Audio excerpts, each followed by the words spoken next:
Kira-kira pada waktu itu timbul huru-hara besar mengenai jalan Tuhan. Sebab ada seorang bernama Demetrius, seorang tukang perak yang membuat kuil-kuilan Dewi Artemis dari perak.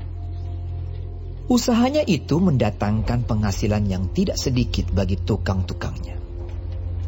Ia mengumpulkan mereka bersama-sama dengan pekerja-pekerja lain dalam perusahaan itu dan berkata, "Saudara-saudara, kamu tahu bahwa kemakmuran kita adalah hasil perusahaan ini. Sekarang kamu sendiri melihat dan mendengar bagaimana Paulus bukan saja di Efesus, tetapi juga hampir di seluruh Asia telah membujuk dan menyesatkan banyak orang dengan mengatakan bahwa apa yang dibuat oleh tangan manusia bukanlah dewa. Dengan jalan demikian, bukan saja perusahaan kita berada dalam bahaya untuk dihina orang, tetapi juga kuil Artemis, Dewi besar itu, berada dalam bahaya akan kehilangan artinya. Dan Artemis sendiri, Artemis yang disembah oleh seluruh Asia dan seluruh dunia yang beradab, akan kehilangan kebesarannya." Mendengar itu, meluaplah amarah mereka. Lalu mereka berteriak-teriak. Katanya, "Besarlah Artemis, Dewi orang Efesus!" Seluruh kota menjadi kacau dan mereka ramai-ramai membanjiri gedung kesenian serta menyeret Gaius dan Aristarkus, keduanya orang Makedonia dan teman seperjalanan Paulus. Shalom jua-jua, jemaat sektor 1 yang dikasihi Tuhan. Kita akan merenungkan kebenaran firman Tuhan pada PJJ online kita malam hari ini. Namun sebelumnya kita mohon pimpinan Roh Kudus, kita berdoa. Terima kasih ya Tuhan untuk kasih setiamu, penyertaan-Mu yang tak terhingga bagi kehidupan kami di tengah-tengah kesibukan kami saat ini. Kami datang bersekutu bersama di rumah kami masing-masing bersama keluarga kami untuk merenungkan kebenaran firman-Mu dalam PJJ online kami malam hari ini. Tuhan, dengan Roh Kudus-Mu mengurapi kami, terlebih hamba-Mu yang akan menyuarakan kebenaran firman-Mu, sehingga firman-Mu boleh meneguhkan dan memampukan kami untuk mengerti kehendak-Mu. Di dalam Kristus Yesus kami berdoa. Amin. Bapak Ibu jemaat yang dikasihi Tuhan, nats firman Tuhan yang bersama-sama kita renungkan pada PJJ online kita minggu ini terambil dari Kisah Para Rasul 19 ayat 23 sampai 29 dan mengangkat tema kembangkan usaha si Mehuli. Teks kita berkisah tentang perjalanan Paulus dalam pemberitaan Injilnya menuju ke Yerusalem dan melewati Makedonia dan Akhaya. Tapi pada saat itu di Efesus terjadi sebuah keributan, terjadi huru-hara karena seorang pengusaha perak yang bernama Demetrius yang pekerjaan dan usahanya adalah membuat patung-patung di dalam kuil Dewi Artemis, mendapatkan penghasilan dari pembuatan patung-patung itu. Dia mengumpulkan pekerja-pekerjanya, dia mengumpulkan banyak orang untuk melakukan protes terhadap Paulus dan pengajarannya. Dan teks ini diceritakan bagaimana dia mengumpulkan orang banyak itu, pekerja-pekerjanya itu, dan berkata kepada mereka bahwa kemakmuran mereka, kemakmuran perusahaannya itu tergantung dari patung-patung yang mereka buat. Dan ini terancam bangkrut, ini terancam membahayakan perusahaan karena khotbah-khotbah yang disampaikan oleh Paulus. Pada ayat yang ke-26, Demetrius berkata, "Kamu melihat sendiri dan mendengar bagaimana Paulus bukan saja di Efesus, tetapi juga hampir di seluruh Asia telah membujuk dan menyesatkan banyak orang dengan mengatakan bahwa apa yang dibuat oleh tangan manusia bukanlah dewa." Bapak, Ibu, saudara-saudara yang dikasihi Tuhan, Demetrius di sini mengangkat isu yang sangat sensitif, mengangkat isu sara, mengangkat isu agama, dilemparkannya kepada orang banyak sehingga mengamuklah orang-orang Efesus, para penyembah Dewi Artemis. Dan apa yang mereka lakukan? Menyeret teman sepelayanan Paulus, Gaius dan Aristarkus. Itu kita bisa baca pada ayat yang ke-27. Menghasut orang banyak dan mengatakan bahwa khotbah Paulus ini sudah menghina Dewi Artemis sebagai dewi yang besar yang disembah oleh orang-orang Efesus. Dan tidak hanya oleh orang Efesus, tapi oleh orang-orang Asia dan juga bahkan terkenal sampai ke seluruh dunia. Dan Demetrius mengatakan bahwa Dewi Artemis akan kehilangan kebesarannya sebagai dewi. Padahal kalau kita melihat latar belakangnya tadi, motivasi awalnya adalah bagaimana Demetrius ingin mempertahankan usahanya, ingin mempertahankan bisnisnya, dan itu dia lakukan dengan cara menghasut orang banyak. Kalau orang percaya bahwa patung-patung dalam kuil Dewi Artemis bukan dewa yang patut disembah, maka alamat tidak laku lagi patung-patung yang akan mereka tempah dan mereka buat.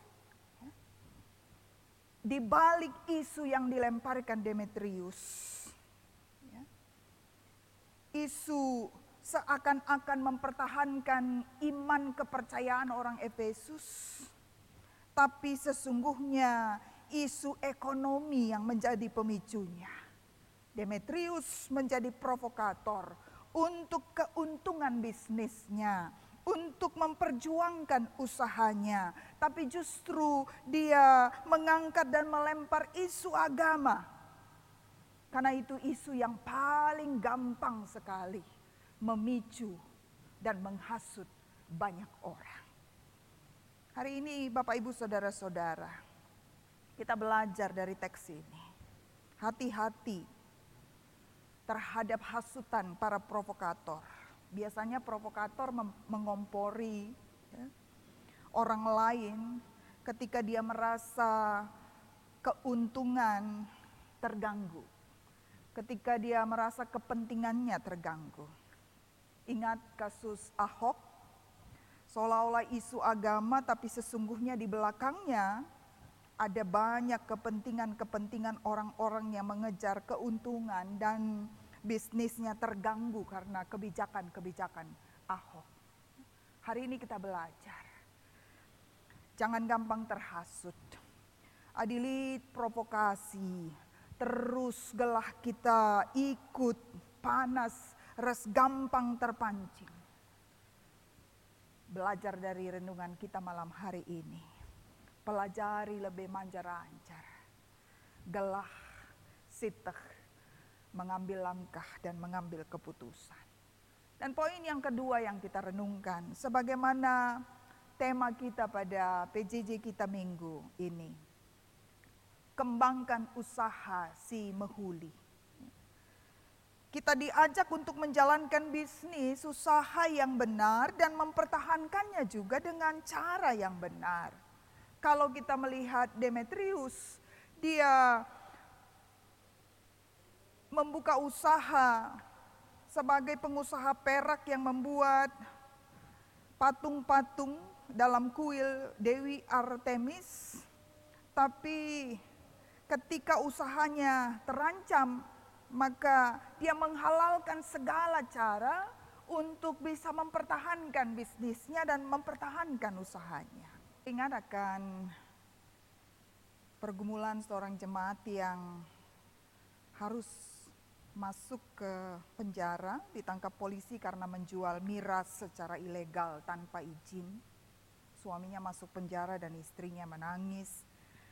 Dan ketika ditanyakan, karena selama ini usahanya di depan kedai kelontong, tapi ternyata di belakang ada berkerat-kerat minuman keras tanpa izin.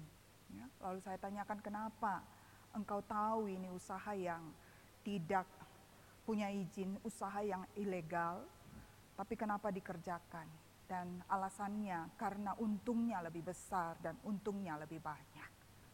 Firman Tuhan berkata, siapa yang mengejar kekayaan akan jatuh ke berbagai-bagai pencobaan. Tema kita hari ini, kembangkan usaha si mehuli. Walau banyak tantangan yang harus dihadapi sebagai pelaku usaha, sebagai pelaku bisnis, tapi firman Tuhan hari ini mau menegur dan mengingatkan kita untuk tetaplah berbisnis dengan benar. Dan kembangkan usaha yang benar dan kembangkan jugalah secara benar dan jujur. Jangan kembangkan usaha yang kita sendiri tahu tidak Tuhan perkenankan. Dan hari ini mari jalani dengan cara yang benar. Mari lakukan pekerjaan kita, apapun usaha dan pekerjaan kita.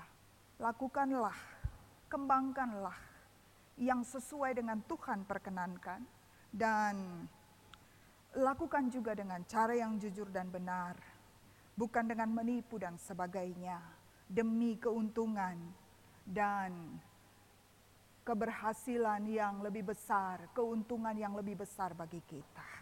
Karena Allah sumber segala berkat itu akan memberkati usaha yang dijalankan dengan sungguh benar dan sesuai dengan apa yang Tuhan perkenankan. Tuhan memberkati firman-Nya. Amin. Kita bersatu di dalam doa. Terima kasih ya Tuhan untuk kebenaran firman-Mu yang boleh memberi perenungan bagi kami untuk sanggup menjalani kehidupan pekerjaan dan usaha kami, menjalankan usaha kami dan mengembangkan usaha kami, usaha yang benar menurut Tuhan, sehingga Allah sang sumber berkat itulah yang akan memberkati setiap usaha dan pekerjaan kami. Kami diingatkan untuk tidak seperti Demetrius yang demi mempertahankan usaha bisnisnya, dia melakukan segala cara dan dia menghasut orang banyak. Ajar kami untuk setia berjalan bersama dengan Tuhan dalam setiap langkah kehidupan kami, dalam usaha dan pekerjaan kami, sehingga berkat Tuhan sungguh menjadi berkat bukan kutuk bagi setiap kami. Di dalam nama Yesus kami berdoa dan bersyukur. Amin.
Sesuai dengan pengelayasi Modramen yang sudah memungkinkan kita untuk melaksanakan perjamuan kudus dan sesuai dengan keputusan Majelis Jemaat Runggun Jakarta Pusat, maka perjamuan kudus secara live streaming akan dilaksanakan pada minggu depan 14 Juni 2020.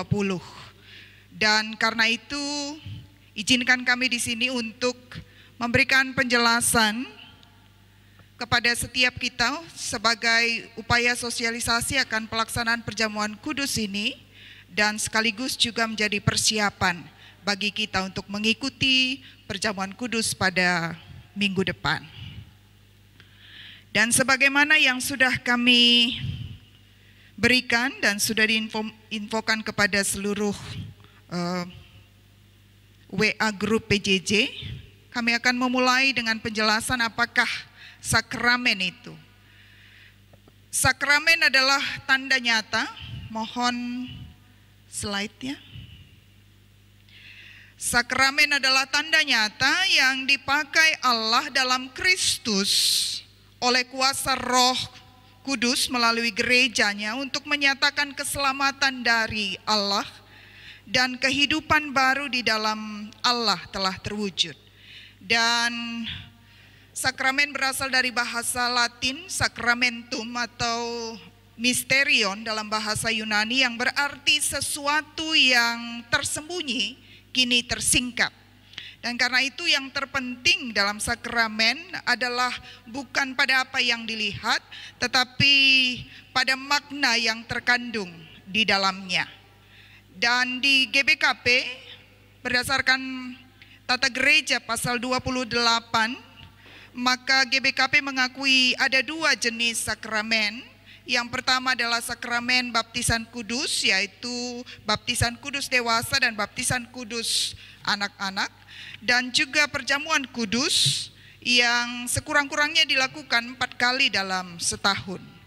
Dan menurut Yohanes Calvin, sakramen itu bukan sekedar simbol, tapi dengan makan dan minum roti dan anggur perjamuan, maka umat dapat menyatu dengan tubuh dan darah Kristus.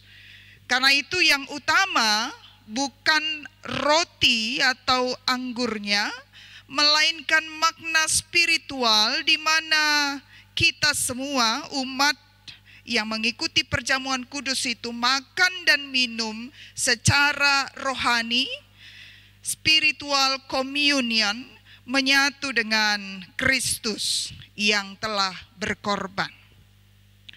Dan kalau pertanyaannya apakah perjamuan kudus secara live streaming dimungkinkan, maka kita berangkat dari sebuah keyakinan bahwa Roh Kudus adalah Allah dan Dia adalah omnipresent, maha hadir. Karena itu persekutuan orang percaya di dalam Roh tidak akan dapat dibatasi oleh tempat. Dan karenanya maka perjamuan kudus tidak bisa dibatasi oleh gedung gereja, dan praktek perjamuan kudus ini juga sudah sejak gereja mula-mula, sejak jemaat mula-mula sudah dilakukan di rumah-rumah. Bagaimana jemaat mula-mula memecah-mecah roti bersama-sama bersekutu di rumah-rumah. Jadi dengan demikian dimungkinkan perjamuan kudus dilakukan di rumah-rumah, terlebih dalam menyikapi situasi COVID-19 ini yang belum memungkinkan bagi kita untuk bersekutu di gereja Tuhan. Dan bagaimana seharusnya sikap kita? Sosialisasi ini sekaligus penjelasan ini adalah untuk mempersiapkan kita juga mengikuti perjamuan kudus minggu depan dengan sikap yang benar tentunya dan pemahaman yang benar tentang perjamuan kudus. Sekalipun kita lakukan di rumah secara live streaming, bukan berarti kita bisa melakukan perjamuan kudus ini dengan sembarangan, tanpa aturan dan tidak menjaga kekusukannya, karena makna perjamuan tidak mengalami perubahan sekalipun kita melakukannya di rumah. Dan seluruh umat tentu kiranya semua kita tetap sadar bahwa kita sedang beribadah menghadap hadirat Tuhan, dan kita menikmati perjamuan kudus menyatu dengan tubuh dan darah Kristus dengan dipimpin oleh pelayan sakramen, dalam hal ini pendeta yang tertahbis. Sehingga ketika kita mengikuti perjamuan kudus ini, sekalipun di rumah, maka harus kita lakukan dengan sikap yang hormat. Karena Rasul Paulus berkata, jika kita datang ke meja Tuhan dengan sikap yang tidak layak, maka kita berdosa di hadapannya. Dan karena itu kami mengajak semua kita untuk mempersiapkan diri menghadapi meja perjamuan pada minggu depan dengan sikap yang sungguh-sungguh menjaga kekudusan perjamuan kudus kita. Dan umat yang terlibat dalam perjamuan kudus harusnya menyatu dengan tubuh dan darah Kristus, sehingga harusnya juga sanggup menyatu dengan sesama. Perjamuan kudus tidak hanya membuat kita menyatu dengan tubuh dan darah Kristus, tapi juga menyatu dengan sesama kita. Karena mustahillah kita bisa menyatu dengan Kristus yang sudah berkorban bagi kita jika kita tidak menyatu dengan sesama kita. Dan tidak layaklah kita menikmati tubuh dan darah Kristus di meja perjamuan jika kita belum berdamai dan bersatu dengan sesama kita. Karena itu dalam masa persiapan ini, maka mari kita persiapkan diri. Karena itu di liturgi GBKP nanti akan ada kesempatan menguji diri kita masing-masing sebelum kita menerima perjamuan kudus. Dan perjamuan kudus secara live streaming tidak bertentangan dengan Alkitab dan teologi GBKP, namun kita harus menyadari bahwa ini bukan model yang ideal, karena persekutuan secara fisik, koinonia secara ragawi tetap menjadi hal yang penting. Dan sakramen perjamuan kudus harus dilaksanakan dalam konteks ibadah, karena harus dilakukan juga dengan pemberitaan firman sebagai sebuah kesatuan yang utuh, dan ini sesuai dengan pemahaman liturgi GBKP. Demikian penjelasan tentang makna dan pengertian perjamuan kudus. Sekalipun kita lakukan secara live streaming, kiranya kita dapat memaknainya dengan bersama-sama menghadap meja Tuhan dan dengan sikap yang hormat. Dan bagaimana teknis pelaksanaannya? Kita masuk ke dalam petunjuk teknis pelaksanaan perjamuan kudus secara live streaming ini.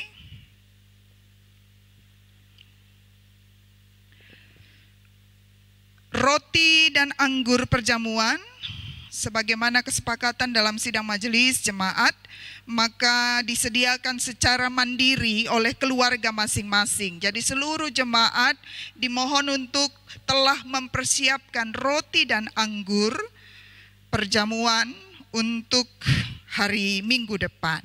Dan jika tidak dapat mengusahakan hosti dan anggur, maka dapat menggantinya dengan roti tawar atau biskuit, dan anggur bisa diganti dengan sirup, teh, atau air putih.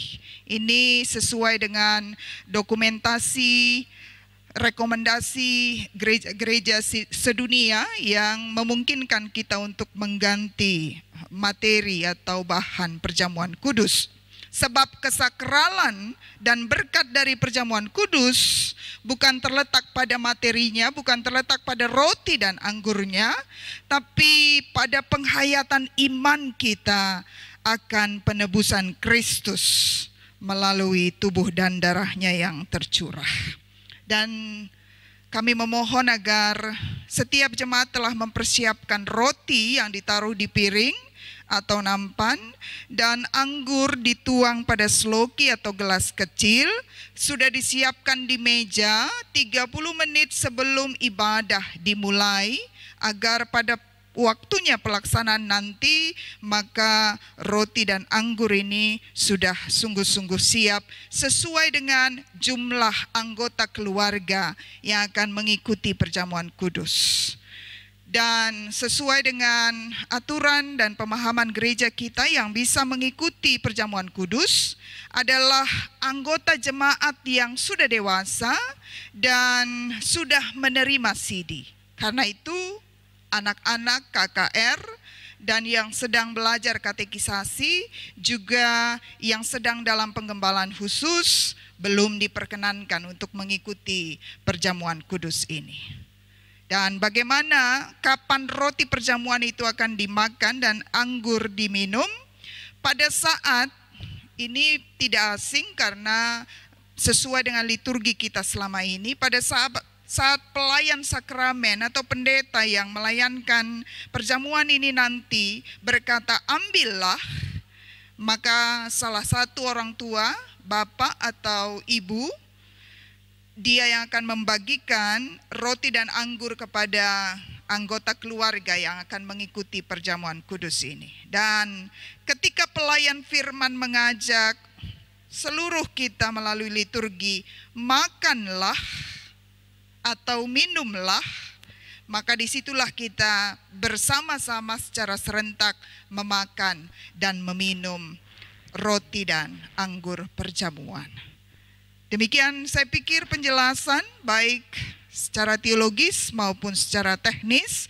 Kiranya dengan penjelasan ini kita semua jemaat yang dikasihi Tuhan dapat mempersiapkan diri untuk mengikuti perjamuan kudus pada minggu depan. Tuhan memberkati kita semua. Shalom.